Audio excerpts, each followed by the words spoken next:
आणि आज महाराष्ट्र दिनानिमित्त गिरणी कामगारांनी हुतात्मा स्मारकामध्ये अभिवादन करत आंदोलन केलेलं आहे।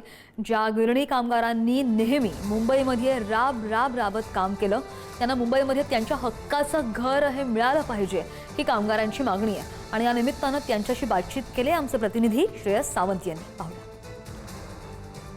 आज महाराष्ट्र दिन आहे आणि महाराष्ट्र दिनाच्या दिवशी जिकडे इकडे अभिवादन करण्यासाठी लोक येत आहेत तिथेच आता खऱ्या अर्थाने अभिवादन करून हा संघर्ष करण्यासाठी तुम्ही इकडे आलात। हा संघर्ष तुम्ही करण्यासाठी आज इकडे आलात। आज महाराष्ट्र दिन आहे, काय सांगाल? प्रथमतः सर्व महाराष्ट्रवासियांना जनतेला महाराष्ट्र दिनाच्या कामगार दिनाच्या खूप खूप शुभेच्छा देऊ। खरं तर कामगार दिना दिवशी ह्या पेशाने या रागाने जर इथे यावं लागत असेल तर हेच या इथल्या व्यवस्थेचं खरं तरी अपयश आहे।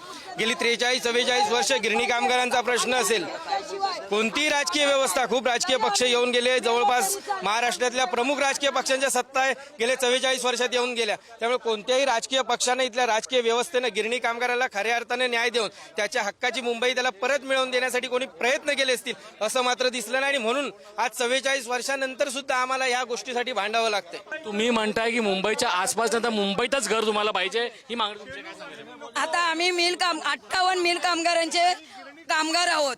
मिल कुणी उभी केली, मुंबई कुणी उभी केली? मिल कामगारांनी केली। मग सरकारांनी काय करायचं? आमचे जेवढे मिल कामगार आहेत त्यांना आम्हाला मुंबईमध्येच पाहिजे। आम्हाला शेलू वांगणी नको आहे आणि आम्ही मुंबईमध्ये घर घेतल्याशिवाय मागे हटणार नाही।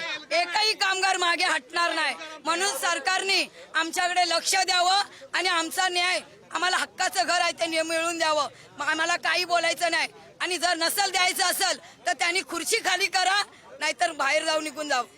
तुम्ही म्हणता हक्काची घरं मिळाली पाहिजे आणि ती सगळी घरं जी आहेत ती मुंबईतच मिळाली पाहिजे। बघा, आमच्या ज्या मागण्या आहेत त्या वारंवार आणि वेळोवेळी शासनाकडे दिलेल्या आहेत। शासन त्याच्यासाठी आम्ही पाठपुरावा करतो। मात्र एक निश्चित, मुंबईमध्ये 500 स्क्वेअर फीटचं घर आम्ही मिळवणारच। कारण हे सरकार जे आहे लोढा आणखीन अंडे लोकांना वेगवेगळ्या ठिकाणी जागा उपलब्ध करून देते। मग गिरणी कामगारांना का नको? गिरणी कामगार हा प्रथमपासूनचा मुंबईमधचा आहे, मग त्यांच्या जागा विकून त्यांना देतो का?